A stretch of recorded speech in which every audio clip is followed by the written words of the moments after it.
12 dieną mes stovėsim Bitugeva didžioji scena. Būsim su visa komanda, atvažiuos ir mūsų šviesa, ir mūsų video, ir mūsų garsas, žmonės, kurie dirba prie kompų, prie klavišų ir 2 vokalistai. Mes galvojam vėlgi apie pačią programą, tas ypatingo ir išskirtinio, tai turbūt yra muzika, ką mes pateiksim tą vakarą.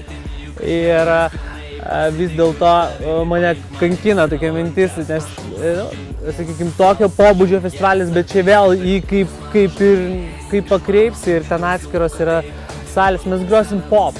Ir mes atstovausim pop sceną, lietuvišką. Mums didelė garbė bus groti tenai tą vakarą.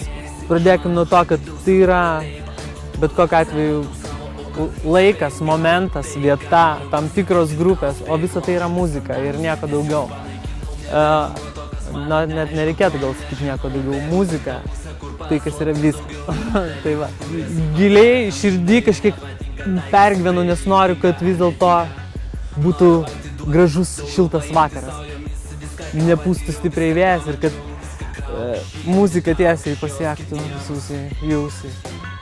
Aš tikrai kviečiu visus sel fanus 12 dieną, 12 valandą prie didžiosios scenos.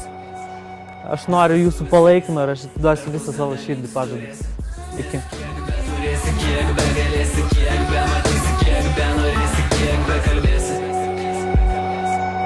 Viskas su visais per pusę dalytis.